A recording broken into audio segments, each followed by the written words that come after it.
जय श्री राम। बहुत बहुत स्वागत है आप सभी का एक बार फिर से आपके ही अपने YouTube चैनल पर। मैं पंडित आशीष शर्मा।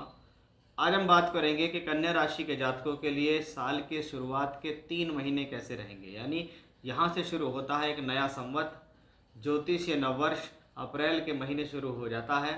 तो अप्रैल, मई और जून ये शुरुआत के 3 महीने गोचरीय अवस्था के कारण कौन सा ग्रह कहाँ गोचर कर रहा है, वो आपको आने वाले 3 महीने में क्या देगा, क्या लाभ हैं, क्या सावधानी है, किन बातों का रखना है हमें ध्यान, कौन सा समय हमारे लिए बेहतर है, किस समय हमें रखनी है सावधानी, इसकी पूर्ण जानकारी आज आपको इस वीडियो के माध्यम से मिलने वाली है। इसलिए वीडियो में अंत तक बने रहें। हो सकता है थोड़ा सा वीडियो लेंदी हो, क्योंकि बड़ा इसलिए होगा क्योंकि हम इसमें एक ही वीडियो में हम 3 महीने की जानकारी दे रहे हैं। सभी 9 ग्रहों के बारे में बात करेंगे। इन 3 महीने में मुख्य ग्रह गुरु, राहु, केतु और शनि का राशि परिवर्तन होगा। मंगल भी इस दौरान नीच के होंगे। तो सभी स्थितियां आपको क्या दे सकती हैं, आपकी एजुकेशन, विवाह, वैवाहिक संबंध, आपका भाग्य, आपकी नौकरी, आपका लाभ, आपका स्वास्थ्य, आपका सम्मान, ये सब कुछ ग्रहों पर आधारित है। कुछ लोग कहते हैं कि हमें लगन से वीडियो कब देखना चाहिए या लगन से कब देखें। तो भाई मैं गोचर के बारे में बता रहा हूँ। अगर आपका कन्या लगन है और आपको मंगल की महादशा या अंतरदशा चल रही है तो आप मंगल का गोचर कंसीडर करें। और अगर आपको दशा नहीं चल रही है तो आप मंगल का गोचर कंसीडर ना करें, फिर आप राशि के हिसाब से ही इसको देखें। वीडियो की शुरुआत करने से पहले अगर आप मेरे चैनल से पहली बार जुड़े हैं, आप वीडियो देख रहे हैं, आपको वीडियो पसंद आ रहा है, तो ही आप इस चैनल को सब्सक्राइब कीजिए, लाइक कीजिए, जिससे आपको इन फ्यूचर अच्छी जानकारी मिल जाए। और स्क्रीन पर दिए हुए अपने व्हाट्सएप नंबर जिसमें हमने अपना व्हाट्सएप नंबर दिया है, आप अपना date of birth, time, place वहाँ भेज सकते हैं। पेड कंसल्टेंसी होगी। ज्योतिष से जुड़ी हुई, कुंडली से जुड़ी हुई कोई भी विशेष जानकारी, जैसे कुंडली दिखाना, वर्ग कुंडलियों में कुंडली की स्थिति क्या है, कुंडली मिलान क्या कहता है, करियर के प्रोस्पेक्ट से, मैरिज के प्रोस्पेक्ट से, कैसे भी आप उसको दिखाना चाहते हो तो दिखा सकते हैं। मैं हमेशा से सबसे पहले लेके चलता हूँ राशि के लॉर्ड को, क्योंकि राशि का लॉर्ड आप स्वयं है। आपको सुख मिल रहा है या दुख, अच्छा है या बुरा है, आपके लिए ये फ़ायदेमंद है या नहीं है, कुछ लाभ हुआ तो उसमें आप खुश हुए, कुछ नुकसान हुआ तो उसमें आप दुखी हुए, इन सब की फीलिंग्स किसके पास है? वो है आपकी राशि का लॉर्ड। और इत्तेफाक से आपकी राशि और आपके कर्म भाव का जो लॉर्ड है वो बुध प्लैनेट ही है। यानी बुध ग्रह दोहरी भूमिका निभाता है यहाँ से और यहाँ से। वो बुध ग्रह हमने देखा कि नीच के होकर सप्तम भाव में गोचर कर रहे हैं। 7 मई तक बुध का ये गोचर राशि से सप्तम भाव में रहेगा। अगर मैं प्लेसमेंट के बारे में बात करूं तो दोनों ही जगह से, यानी राशि से और कर्म स्थान से, दोनों ही जगह से ये बुध केंद्र में बैठा है। यानी राशि से सप्तम में है, दशम से दशम में है। तो केंद्र का मालिक केंद्र में है, यानी उसका कोई बहुत बड़ा लॉस नहीं हुआ। वहीं दूसरी तरफ हम देखें तो बुध ग्रह यहाँ उच्च के शुक्र के साथ है, जिससे इसका नीचभंग राजयोग भी हो जाता है। इसका मतलब है कि बुध ग्रह दिखने में नीच है, लेकिन 7 मई तक इस प्लेनेट की पोजीशन बहुत हद तक पॉजिटिव है। जब पॉजिटिव है तो स्वास्थ्य सम्मान के लिए अच्छी है, प्रोफेशनल लाइफ के लिए अच्छी है, नौकरी के लिए अच्छी है। इसको कहते हैं अगर कोई प्रॉब्लम्स आ रही हैं तो उस प्रॉब्लम्स का सिक्योर करना, वहाँ से आपको निकालना, आपको लॉस ना होने देना, आपकी परेशानी को हल करना इस प्लेनेट की जिम्मेदारी बनती है। इसलिए ये प्लेनेट 7 मई तक इसी राशि में उच्च के शुक्र के साथ नीचभंग राजयोग करते हुए 2 केंद्र के स्वामी का फल देते हुए दिखाई दे रहे हैं। तो वो एक अच्छी और सकारात्मक स्थिति हमें यहाँ पर क्लियरली दिखाई दे रही है, जो कि अपने आप में एक बहुत सुंदर और बेहतर सहयोग दिखाई देता है। अब 7 मई के बाद बुध का पहला परिवर्तन होता है और 7 मई से महज 16 दिन तक, सिर्फ 16 दिन तक, 7 मई से 23 मई बुध रहेंगे वृषभ राशि में। इस दौरान आपको अपनी हेल्थ का भी ध्यान रखना है और इस दौरान आपको प्रोफेशनली सावधानी रखनी है। मैं कहता हूँ ऐसे समय में कोई भी चेंजेस, कोई भी परिवर्तन नहीं करना है। कब से कब तक? 7 मई से लेके और लगभग 23 मई तक। 23 मई के बाद इनका ट्रांजिट चेंज होता है और ये 23 मई के बाद से लेके लगभग जून पर्यंत तक आप इसको वृषभ राशि में समझ सकते हैं। यानी अब दोनों तरफ के केंद्र का मालिक त्रिकोण भाव नवम भाव में है। ये समय आपके भाग्य के लिए, फिजिकली, मेंटली, इकोनॉमिकली, प्रोफेशनली सभी तरीके से आपके लिए स्ट्रांग रहेगा। यानी बुध का एक ट्रांजिट जो सिर्फ 16 दिन का ट्रांजिट है वही आपको थोड़ी सी चिंता में डालता है, अदरवाइज सब अपनी तरफ से काफ़ी हद तक स्ट्रांग दिखाई दे रहा है। क्योंकि आप देख रहे होंगे राशि से सप्तम भाव में पंचग्रह योग है कि ये पांचों ग्रह यहाँ कर क्या रहे हैं। तो सबसे पहले हमने बताया बुध के बारे में, अब हम बताएंगे शुक्र के बारे में कि ये शुक्र 1 जून तक इस शुक्र की जो स्थितियां हैं वो लगभग उच्चस्थ अवस्था में राशि से सप्तम घर में रहेंगी। यहाँ पर शुक्र अपनी उच्चस्थ अभाव में रहेगा। पहली बात, सप्तम भाव में है, विवाह वैवाहिक सुख को कंट्रोल करके रखेगा। कंट्रोल करने का मतलब है अगर कोई प्रॉब्लम्स हो रही है तो उसको सॉर्ट आउट करने की क्षमता शुक्र के पास। शुक्र लग्जरी का ग्रह है, जब वो उच्च का होकर चल रहा हो खास तौर पे केंद्र में, तो वो लग्जरी जरूर देता है, क्योंकि इस केंद्र में बैठ के वो अपने से अपोजिट को जरूर देखता है। इसलिए आप हमेशा देखेंगे कि शुक्र यहाँ होगा तो ये आपकी राशि को प्रभावित करता है, यहाँ होगा तो राशि को देखता है, यहाँ होगा तो चौथे घर सुख सुविधाओं को देखता है, और चौथे से होता है तो यहाँ ऑलरेडी उसमें बैठा है। इसलिए केंद्र के शुक्र व्यक्ति को लग्जरी देते हैं, वो जितना ज़्यादा शुक्र स्ट्रांग होता है। अब वो शुक्र 4th हाउस उच्च का होकर बैठा है, तो हम क्या कहेंगे, हमारे धन का स्वामी भी उच्च का है और मेरे भाग्य का स्वामी भी उच्च का है। यानी 1 जून तक मेरे लिए ये शुक्र ग्रह धन और भाग्य दोनों तौर पे स्ट्रांग पोजीशन को दिखाता है।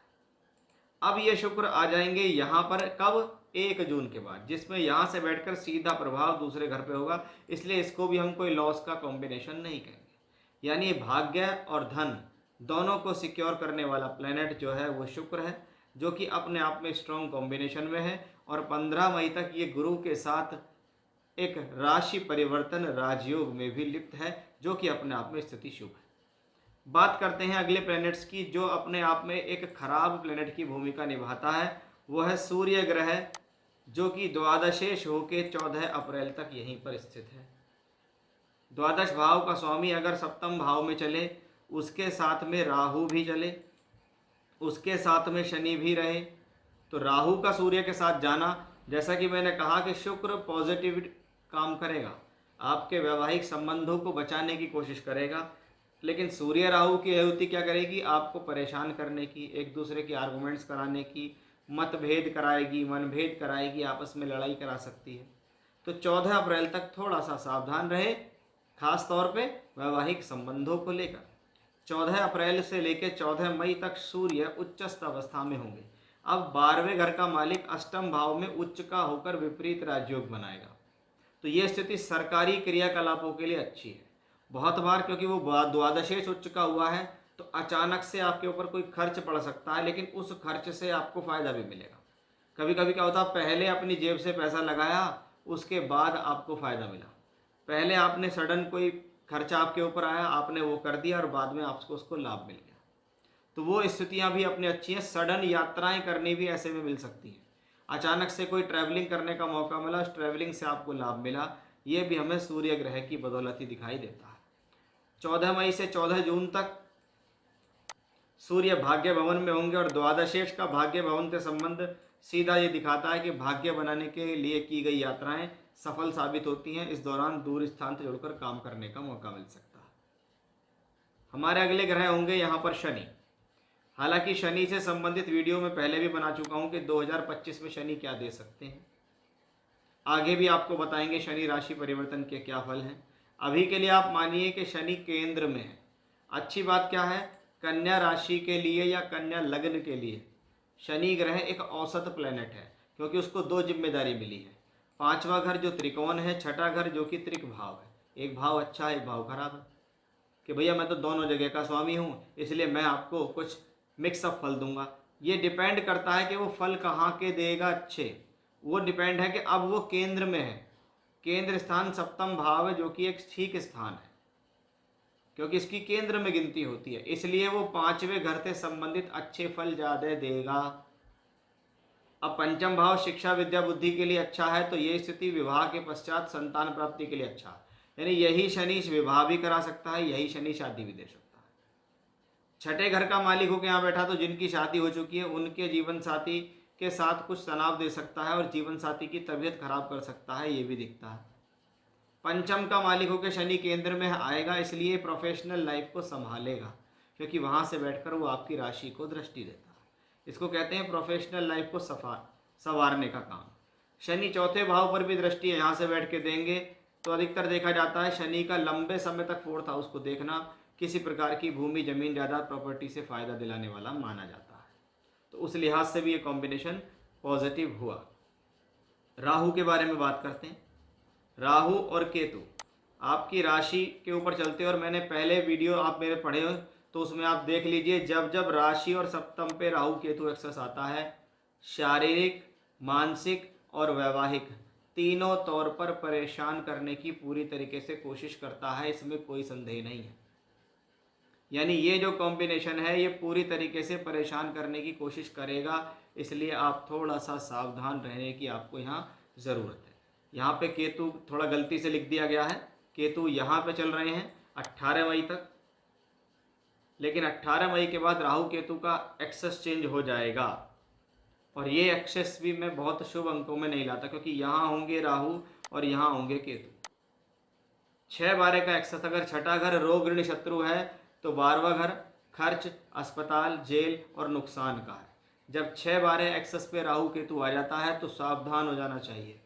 खास तौर पे जब ज़्यादा सावधान हो जाओ अगर राहु या केतु से संबंधित दशा या अंतर्दशा चल रही है, आपकी कन्या राशि भी है या आपका कन्या लगन भी है, तो आपके लिए ये एक सावधानी का संकेत है, क्योंकि ये राहु केतु तब बढ़ चढ़ के भूमिका देंगे, क्योंकि एक तो महादशा या अंतर्दशा उन प्लैनेट्स की हो गई और गोचर भी उनका खराब हुआ। हालांकि इससे रिलेटेड मैंने वीडियो बनाए हैं विस्तार से, आप मेरे चैनल पर देख सकते हैं कि 2025 में राहु क्या केतु क्या करेंगे, और भी आगे इसकी विस्तार से जानकारी हम देंगे। जब 18 मई आसपास आने वाली होगी तो इस पर और भी चर्चा हम करेंगे, लेकिन अभी के लिए सावधान रहिए, ये मैं कह सकता हूँ। बात करते हैं गुरु कुंडली के लिए, राशि के लिए सबसे ज़्यादा best benefic planet 9th house में चलते हुए 15 मई तक गुरु चल रहे हैं, तब तक कोई प्रॉब्लम दिखती नहीं है। उसके बाद ये आपके 10th हाउस में आ जाएंगे, यहाँ से बैठकर बृहस्पति चौथे घर को देंगे। जैसा कि मैंने अभी कहा था, शनि भी यहाँ देख रहे हैं और बृहस्पति भी। तो मुझे लगता है जो लोग प्रॉपर्टी से संबंधित कुछ चाहते हैं कि हमारा कुछ काम हो जाए, कोई मकान मिल जाए, कोई प्रॉपर्टी खरीद लें, ऐसा कुछ हो जाए, तो भैया ऐसे समझिए 15 मई 2025 से 15 मई 2026 ये एक साल के समय काल में आपको निश्चित इन चीज़ों से फ़ायदा मिल सकता है।